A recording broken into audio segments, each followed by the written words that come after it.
Alors aujourd'hui, j'ai le plaisir d'interviewer Nassim, un élève de ma formation Amazon FBA. Donc il va nous partager son parcours, comment il s'est lancé il y a quasi 2 ans sur Amazon avec un petit budget et également en étant fonctionnaire. Donc ça, c'est quelque chose qu'on me demande souvent, comment on fait quand on est dans la fonction publique et qu'on veut lancer un business web, et également comment ça se passe quand on se lance avec un petit budget, quelles sont les problématiques, etc. Donc on va parler de tout ça en détail et également on va partager les résultats qu'il obtient après 2 ans de business. Donc j'espère sincèrement que la vidéo vous plaira, vous inspirera. Si c'est le cas, eh bien n'oubliez pas de nous le faire savoir en nous laissant des énormes pouces vers le haut, des commentaires et également en vous abonnant à la chaîne en activant la petite cloche. Maintenant que ceci est dit, eh bien on passe à l'interview. C'est parti. Salut Nassim, bienvenue sur Oseille TV. Merci d'avoir accepté l'interview. Est-ce que tu peux commencer par te présenter, nous dire quel âge tu as, où tu vis et qu'est-ce que tu fais dans la vie? Alors je m'appelle Nassim, j'ai 37 ans, je vis dans le sud de la France. Je suis fonctionnaire tout en étant à côté auto-entrepreneur et vendeur Amazon FBA. Ça fait combien de temps que tu as commencé du coup le business Amazon FBA? Donc ça fait 2 ans. Donc j'ai commencé en janvier 2021. Donc c'était une période, c'était juste avant le Covid. Du coup, je voulais quitter mon travail. Du coup, je voulais m'orienter vers autre chose. Pourquoi tu as choisi Amazon FBA plutôt qu'un autre business model? Qu'est-ce qui m'a attiré vers Amazon? Je voulais monter un business. Alors au début, je voulais partir sur du dropshipping. J'ai regardé pas mal de vidéos de dropshipping, etc. Et puis, j'ai contacté un ami à moi qui est dans l'e-commerce, qui vivait à l'époque à Abu Dhabi. Donc pour me renseigner, je lui dis voilà, je suis intéressé pour faire du dropshipping, etc. Et il m'a fortement déconseillé en fait, du coup, parce que pour lui c'était pas un business qui était fiable et le fait de vendre quelque chose qui t'appartient pas, etc. Il m'a dit c'est beaucoup de boulot, etc. Il m'a dit par contre ce qui est intéressant c'est Amazon FBA. Alors je connaissais pas du tout ce que c'était, donc j'ai commencé à ensuite regarder des vidéos Amazon FBA. Donc il y en a beaucoup quoi. Et je suis tombé sur quelques personnes qui faisaient des formations. Je leur ai écrit. Puis je suis vite tombé sur une personne qui m'a proposé un coaching d'entrée. Donc il faisait pas de formation. Il m'a dit si tu veux, je te prends un coaching 6 heures et tu démarres. Je trouvais ça un petit peu bizarre. Donc j'en ai reparlé à mon ami là. Il m'a dit non. Il m'a dit écoute, s'il y a une personne que je peux te conseiller sur Amazon FBA, c'est Julien Oseille TV. Julien Oseille TV. Je dis ok. Déjà moi Oseille TV, je dis non, ça fait un peu. C'est quoi ce nom? Ouais, Oseille TV, ça fait un peu les gens qui font des petites vidéos, genre si tu veux devenir milliardaire, avec des Ferrari, etc. Du coup, je me suis dit, bon, moi je vais regarder. Puis finalement, le nom Oseille TV et le contenu n'a rien à voir. Donc le contenu était carré, c'était précis, efficace. Voilà. Du coup, qu'est-ce que j'ai fait? J'ai pris la formation. Et j'ai démarré l'aventure. Et c'était ton premier business Amazon FBA ou avant tu avais fait déjà d'autres tentatives de business? Alors, il y a très longtemps, j'avais créé une marque de vêtements que je vendais sur les boutiques ici sur la côte. Et j'avais créé un site internet où je vendais mes t-shirts. Voilà. Bon, j'avais pas vendu. Tu avais déjà eu une petite expérience web, on va dire, mais rien à voir par rapport à ce que tu fais maintenant. Rien à voir. Je recevais quelques commandes, je les emballais, je les envoyais. Je me faisais payer par chèque. Ok, c'est assez. C'est pas pareil. Ouais, c'est différent de maintenant, on va dire. Du coup, tu as précisé que tu étais fonctionnaire. Est-ce que tu peux nous parler justement? Est-ce qu'il y a des problématiques avec le fait d'être fonctionnaire et de faire du business? Qu'est-ce que tu as dû mettre en place pour pouvoir commencer ton business? C'est quelque chose qu'on m'a souvent posé comme question, donc je pense que ça va intéresser pas mal de personnes. Tout à fait. Alors, concernant les fonctionnaires, il faut savoir qu'on peut pas être président d'une société ou exercer, être chef d'entreprise à côté. On peut, par dérogation, être auto-entrepreneur, donc micro-entreprise, avec l'autorisation de sa hiérarchie. Mais bon, si on veut évoluer, comme là, moi c'est mon cas, l'auto-entreprise m'a permis quand même de démarrer mon activité. Donc là, j'ai atteint les seuils, j'ai dépassé les seuils, pas les seuils total, mais le seuil de TVA à 85 000 euros, j'ai dépassé les 100K. Donc si je veux évoluer et faire grossir mon activité, il faut absolument que je change de statut. Du coup, là, je vais voir pour soit me mettre à temps partiel ou essayer de faire un montage. J'ai d'ailleurs rendez-vous avec un juriste pour voir quel montage je peux faire pour pouvoir continuer mon activité. Ok, donc c'est quand même un petit peu limité. Il faut demander une autorisation à sa hiérarchie pour l'auto-entrepreneur. Tu peux pas te lancer comme ça. Dans l'ensemble, il les donne facilement ou pas? Tu as déjà eu des retours de personnes autour de toi pour qui ça aurait été refusé? Non, moi je l'avais fait déjà, c'était en 2007. Okay. Ça a été autorisé, c'est du commerce. Okay. Et puis là, je l'ai refait pour cette fois-ci, ça a été autorisé. Donc, il faut pas que l'activité qu'on va faire rentre en conflit avec la fonction qu'on occupe au sein de la fonction publique. Par exemple, si je suis peintre dans la fonction publique, je vais pas pouvoir faire peintre dans le privé parce qu'il y a un petit conflit. Voilà, je peux peut-être prendre des clients de la collectivité pour voilà. Je comprends. Ok. Est-ce que tu peux nous parler du coup de ton budget de départ quand tu t'es lancé sur Amazon FBA? Quel a été le budget avec lequel tu as commencé? Donc, ma première commande, c'était 2300 euros. J'avais commandé 200 pièces directement de Chine, plus le dépôt NPI de la marque, plus les logiciels tels que Jungle Scout, etc. Donc, plus la formation. Donc, aux alentours, j'ai dû... Enfin, si je compte la formation en tant que budget de départ, le package, quoi, donc je serais dans les 3500 euros à peu près. Du coup, c'est un petit budget, on va dire. C'est un petit peu en dessous du budget que je recommande. D'habitude, c'est plutôt autour des 5000 euros minimum. Du coup, est-ce que tu as dû faire des sacrifices? Est-ce que ça a été un petit peu compliqué dans ta croissance? Est-ce que tu peux nous parler un petit peu de ça? Alors, c'est sûr que quand on commence avec un petit budget comme ça, faut pas s'attendre à une croissance fulgurante, mais on va dire, la croissance était mais allongée quoi. Bien sûr, si j'avais su que ça allait fonctionner, etc., forcément, j'aurais commencé avec un plus gros budget, mais quand on se lance, on a un petit peu, voilà, on a peur, on a envie de tester, on connaît pas, on est un peu vers l'inconnu. Et non, je regrette pas d'avoir commencé avec cette somme, parce que voilà, en partant avec 2300 euros sur ma première commande.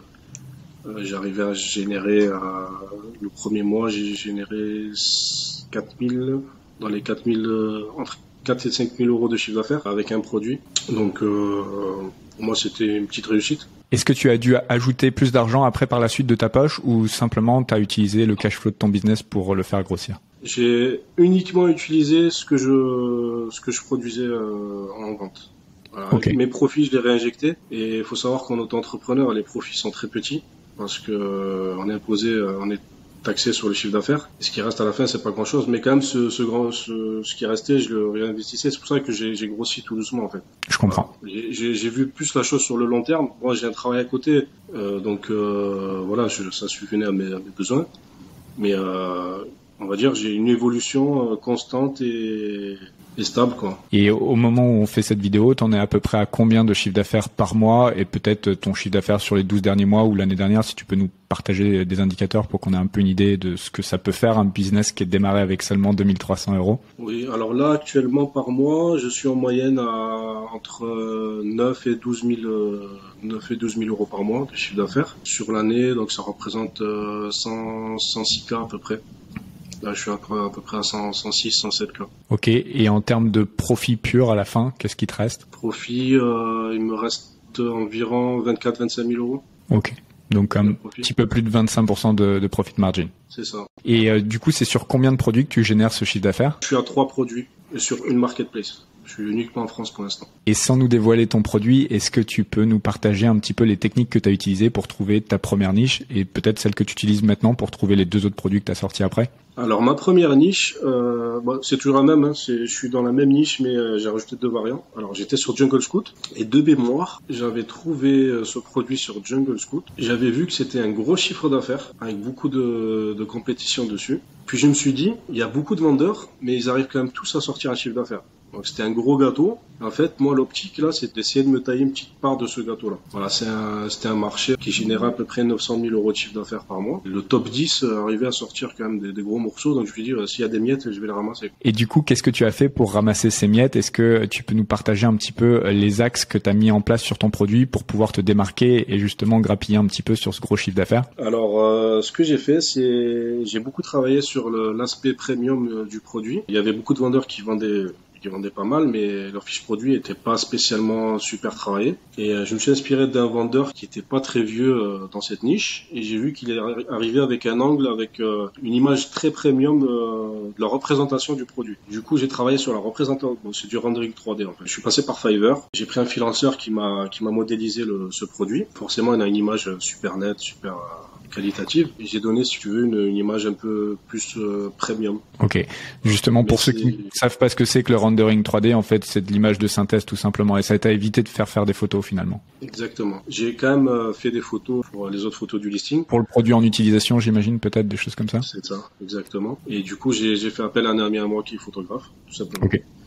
Donc il est venu à la maison, on a fait quelques photos et c'est moi qui me suis occupé de les poster. Donc du coup, l'image principale en 3D rendering pour que ça perce bien l'écran, qu'elle soit vraiment parfaite, et les autres, c'est des photos normales, c'est ça? Exactement. Et en termes d'amélioration produit, est-ce que tu as fait quelque chose ou vraiment tu t'es concentré sur ce qui est marketing, on va dire, le visuel, la qualité du listing SEO, et peut-être tu as changé les packaging par rapport à ce qui se faisait dans la niche, mais est-ce que tu as fait des améliorations ou est-ce que tu as ajouté quelque chose au produit ou pas spécialement? J'ai pas révolutionné le produit, mais je suis venu avec une variante de ce produit. J'étais pas unique à le faire. Il y avait, par contre, dans la grosse niche, donc on va dire que 80%, allez même, je dirais même 90%, c'était le même produit, et il y avait 10% qui avaient une variante. Donc je me suis focus sur ces 10% en essayant de l'améliorer. Sinon je me noyais là au milieu de tous ces vendeurs si je proposais la même chose. Du coup, je me suis focus sur ces 10% là en améliorant le visuel et bien sûr en travaillant le listing grâce à ta formation. J'ai bien travaillé le côté mots-clés, bullet point, etc. Est-ce que tu peux nous parler de la chronologie un petit peu, comment ça s'est passé? Déjà, est-ce que tu avais commencé Amazon avant de prendre ma formation ou tu as commencé par prendre la formation et ensuite tu t'es lancé sur Amazon? Et puis ensuite, si tu peux nous parler un petit peu de combien de temps ça a mis entre le moment où tu as trouvé l'idée de niche et puis ensuite le moment où c'est vraiment arrivé sur le marché et que tu as commencé à avoir tes premières ventes. Alors, j'ai d'abord pris ta formation. C'était une période où je travaillais pas. Du coup, j'ai pris vraiment au sérieux la formation. Je me réveillais tous les matins, je m'étais fait un planning où je me formais. C'est-à-dire, tous les matins, je me levais, je regardais les vidéos. J'avais un carnet de notes où je notais toutes les étapes. Enfin, je faisais vraiment étape par étape. Bien sûr, en parallèle, on est en train de penser à qu'est-ce qu'on va lancer comme produit. On fait de la recherche. En même temps qu'on se forme, on commence à rechercher quand même des niches. Et on a des idées de marque, etc. Donc ça, c'est beaucoup de temps aussi. Produit, combien de temps j'ai mis pour trouver le produit? J'ai mis beaucoup de temps. J'ai dû mettre 4 mois environ. Okay. 4 mois de recherche, vraiment. Donc bien sûr, je suis passé par plusieurs phases, j'ai reçu plusieurs échantillons. Faut prendre en compte aussi le prix des échantillons, parce que se faire envoyer par échantillon, ça a un coût. Mais tu avais donné une méthode pour justement réduire ce coût-là. Donc j'ai mis 4 mois à trouver le produit quand même. Et dans ces 4 mois, tu étais concentré uniquement sur un produit ou tu avais plusieurs niches en même temps que tu essayais de voir qu'est-ce qui va être le mieux à lancer? J'étais sur plusieurs niches. Plusieurs niches en même temps. Et puis voilà, on va dire enfin à l'arrivée, voilà, j'avais 3 produits et j'ai dit bon allez, je vais me lancer sur ce produit-là. Ok. Ok, donc à peu près 4 mois entre le moment où tu as pris la formation et que tu as confirmé concrètement la niche que tu allais lancer. Et ensuite, pour que ça arrive concrètement sur Amazon, ça a mis combien de temps avant que tu aies ta première vente? Alors, faut savoir que moi, je suis tombé donc quasiment avant ou pendant le Covid. J'avais eu énormément de retard. Tout était bloqué en Chine. C'était ma première commande, donc j'étais pas forcément handicapé par ça. On va dire j'ai eu à peu près 3 mois pour recevoir mes produits. Avant ça, bien sûr, j'ai reçu l'échantillon que j'ai essayé chez moi, que j'ai bien regardé. Donc le temps de peaufiner le produit aussi, de dire voilà, je préfère ça comme ça, je préfère ça comme ça, le packaging, etc. Bon, moi je touche un petit peu à Photoshop, etc. Donc j'ai préparé le packaging un petit peu. Il y a certaines certains graphiques que je savais pas faire, j'ai délégué sur Fiverr. En gros, entre le moment où j'ai trouvé le produit et que j'ai commencé à le vendre, il y a un bon 5-6 mois. Est-ce que les autres produits que tu as lancés après, ça a été beaucoup plus rapide en comparaison? Ah oui, ça c'était en un mois. Hein. Ok. Donc là, si tu devais ressortir un autre produit là demain, ça te mettrait pas autant de temps que les gens comprennent bien. Bien sûr. Une fois qu'on a lancé le premier produit, on veut bien sûr tout faire bien. Mais si on veut en lancer d'autres, c'est bon, on est rodé. Et là d'ailleurs, je suis en train de communiquer avec des fournisseurs pour lancer notre produit. Et je sais que ça va se faire assez rapidement. J'ai les automatismes, voilà. On reçoit l'échantillon, on vérifie que tout est ok, on négocie un petit peu, on prépare le packaging, etc. Et voilà. Faut dire aussi que je reviens un petit peu en arrière, mais j'avais pas mal d'appréhension sur la création du compte Amazon Seller parce que il y a 2 ans de ça, c'était un petit peu compliqué. Il fallait vraiment respecter pas mal de règles pour avoir son compte fonctionnel. D'ailleurs, j'avais tellement anticipé que j'avais payé, je crois, 4 mois dès que j'ai pris ta formation, j'ai ouvert mon compte Seller en fait, et en particulier.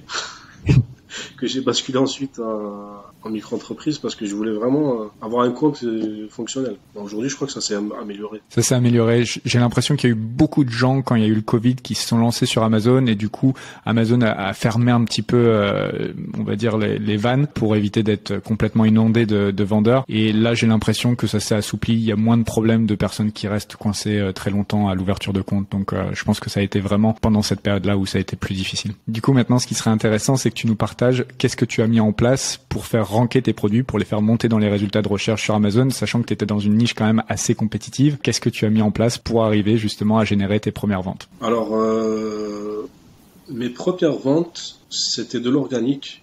Donc, il y avait aucun PPC de mis en place. C'était uniquement avec mon listing, mes mots-clés, que j'ai beaucoup travaillé, en suivant ta formation. Donc, je pense que si on respecte vraiment les fondamentaux du titre, des bullet points, etc., on profite du honeymoon, donc du premier mois qu'Amazon met en place pour aider les nouveaux vendeurs. Donc, les premières ventes, c'était que de l'organique.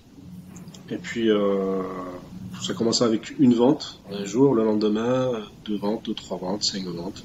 C'était parti en organique comme ça. Je dis, bon, j'ai pas besoin de PPC, moi, c'est en train de monter tout seul.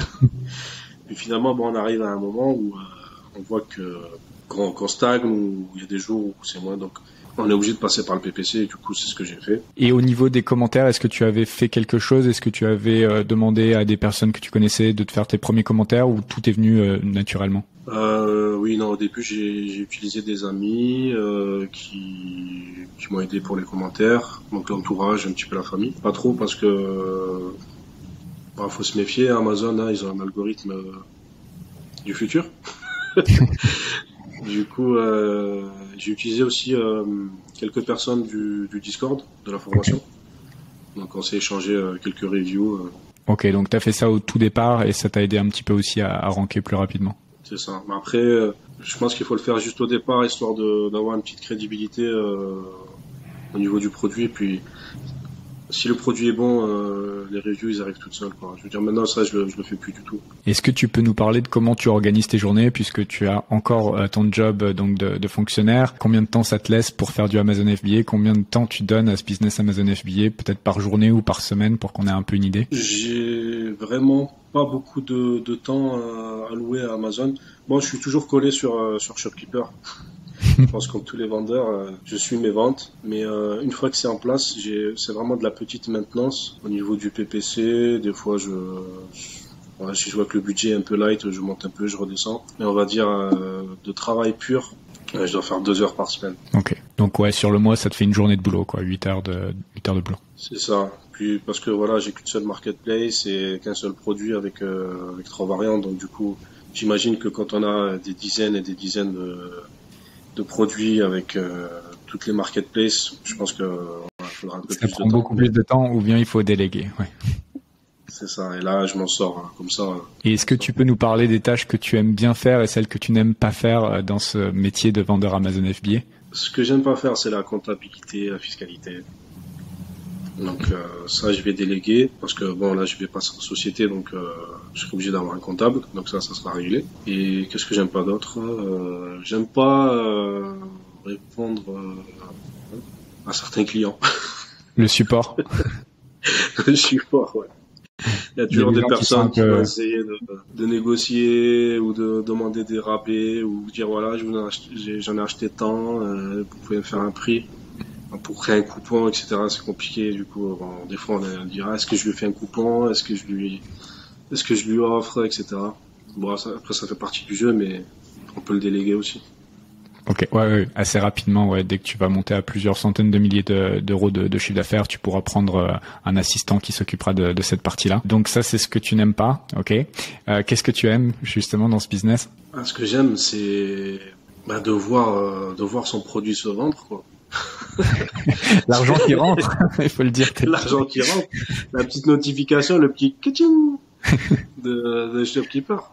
Non, ce que j'aime, c'est vraiment, cette expérience de se dire, je sais pas, je suis en train de me balader, je suis en train de faire du sport, je suis en train de me doucher, et puis il y a des ventes, quoi. Est-ce que tu peux nous parler de tes objectifs en termes de chiffre d'affaires et de nombre de produits que tu aimerais sortir? Donc, qu'est-ce que tu te fixes un petit peu comme objectif pour l'année à venir, on va dire fin 2023? Qu'est-ce que tu aimerais? Comment serait ton business idéalement dans ta tête? Idéalement, ça serait de lancer peut-être 2 produits de plus. Mon objectif, c'est la première étape de mon objectif, ça serait de faire 1 million d'euros de chiffre d'affaires.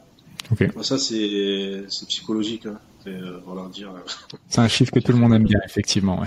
Mais j'en suis loin encore, mais voilà, c'est l'objectif que je me suis fixé. Et puis, bien sûr, m'étendre aux autres marketplaces, parce que pour l'instant, je suis qu'en France. Et bien sûr, se lancer sur d'autres marketplaces, ça nécessite plus de trésorerie. Donc, dès que j'ai la trésorerie je pense que je vais commencer par étapes, marketplace par marketplace.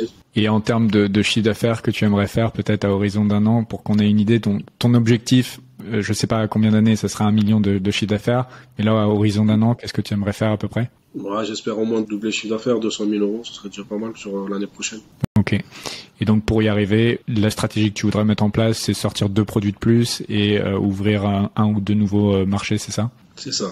Juste lancer 2 produits, je pense qu'on peut y arriver juste en France. Et les autres marchés, ça sera vraiment pour passer à l'étape au-dessus. C'est ça. Qu'est-ce qui te manque à l'heure actuelle pour justement passer à cette étape plus rapidement? Alors dans mon cas, ça serait bien sûr l'argent. Hein. Tout investisseur rêverait d'avoir l'argent illimité pour faire exploser son business, mais bon, faut avancer par étapes. Hein. C'est-à-dire ce qu'on génère, faut le réinvestir petit à petit, pas gaspiller son argent bêtement. Si on entreprend quelque chose, c'est dans le but de le faire grossir et de récolter les fruits plus tard, quoi. Pas se presser, donc moi je suis pas pressé. T'as déjà un petit succès, on va dire, ça se passe correctement ce que tu as mis en place. Pourquoi t'as pas essayé de rajouter plus de capital de ta poche en plus pour faire grossir plus rapidement le business?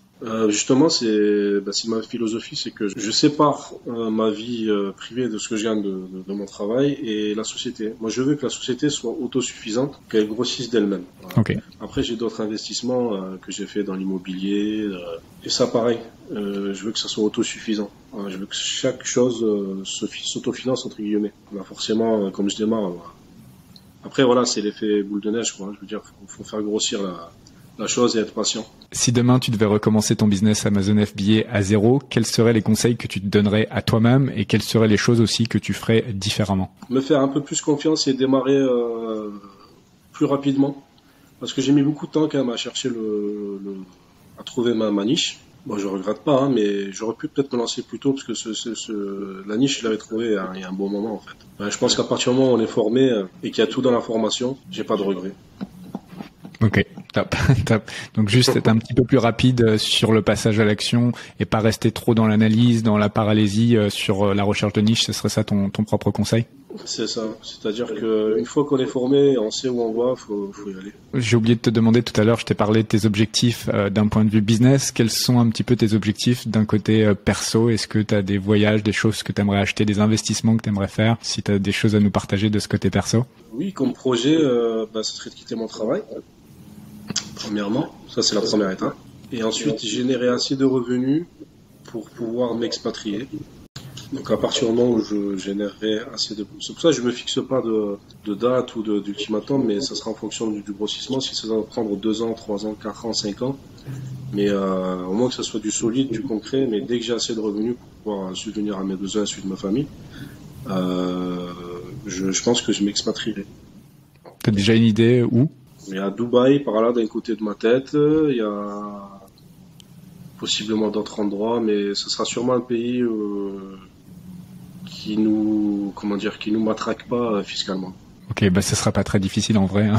Tu prends une carte du monde, presque tous les pays vont moins matraquer que la France, donc ça devrait bien se passer. Quel conseil donnerais-tu à une personne qui voudrait se lancer sur Amazon, qui nous regarde là et qui est totalement au niveau zéro, qui ne sait pas encore quoi regarder, que faire pour mettre un pied devant l'autre pour commencer son aventure entrepreneuriale? Comme disent la plupart des personnes que tu as interviewées, c'est la formation. Donc on ne peut pas avancer comme ça en freestyle sur Amazon. Il faut se former. Se former par des personnes qui ont l'expérience, qui sont passées par là, qui connaissent le fonctionnement. Ça vous fera gagner énormément de temps, éviter beaucoup d'erreurs. Ce qui est mon cas, j'ai quasiment pas commis d'erreurs en fait. en suivant vraiment chaque étape de la formation, on peut pas se tromper en fait. Une niche avec un produit qui fonctionne déjà, sur lequel on apporte une amélioration, je vois pas comment on peut se planter en fait. Ok, donc ça a été bénéfique pour toi, je suis content de l'entendre. C'est le but de cette formation. Du coup, je pense qu'on va pouvoir conclure là-dessus. Ce que je peux te souhaiter, eh bien, c'est d'atteindre tes objectifs, d'arriver aux 200 l'année prochaine et encore un petit peu plus peut-être l'année d'après pour que tu puisses concrètement quitter ton job et possiblement t'expatrier. Donc, ce que je vais te proposer, comme je le propose à tout le monde, c'est de donner rendez-vous peut-être dans 1 an, 2 ans pour refaire une interview, pour voir où tu en es, comment tu as fait évoluer ton business. Donc, je te dis à dans 1 an ou 2 ans si ça te va. Tout à fait, avec plaisir. Merci beaucoup d'avoir accepté l'interview. Merci à toi. Voilà, c'est là-dessus qu'on va terminer cette interview. J'espère sincèrement qu'elle vous aura plu, qu'elle vous aura inspiré et également qu'elle vous aura prouvé une fois de plus qu'il est possible de se lancer sur Amazon, même avec un petit budget et même avec un job à côté. Après, je suis pas là pour vous vendre du rêve. Plus votre budget va être important, plus vous allez grossir rapidement, plus vous allez atteindre des chiffres d'affaires importants. Mais une fois de plus, vous avez un exemple de quelqu'un qui s'est lancé avec un petit budget et en travaillant à côté et qui a réussi à construire un actif tout à fait intéressant. Donc, j'espère sincèrement que cette vidéo vous a plu. Si c'est le cas, eh bien, les pouces vers le haut, les commentaires et également abonnez-vous à la chaîne en activant la petite cloche. Et puis enfin, la dernière chose que je voulais vous dire, c'est que si vous êtes intéressé par le fait de vous lancer sur Amazon et que vous voulez le faire dans les meilleures conditions possibles, eh bien sachez que j'ai une formation qui s'appelle la Super Seller Academy. C'est la même que Nassim a suivi. Je vous mettrai toutes les informations juste en dessous en description. Donc c'est une formation vidéo dans laquelle vous allez retrouver du contenu progressif, donc étape par étape. Même si vous êtes débutant, vous n'allez pas être perdu. Et en plus de ce contenu vidéo qui va de débutant à expert, eh bien vous allez également avoir un accès à un mastermind, donc un groupe d'échange avec des vendeurs de différents niveaux qui s'entraident au quotidien pour aller plus vite et plus loin dans cette aventure. Donc si c'est quelque chose qui vous intéresse, la communauté et la formation vidéo, eh bien vous retrouverez toutes les informations juste en dessous en description et on se retrouve soit dans l'espace membre de la formation, soit dans une prochaine vidéo YouTube. Je vous dis à très bientôt, ciao, bye bye.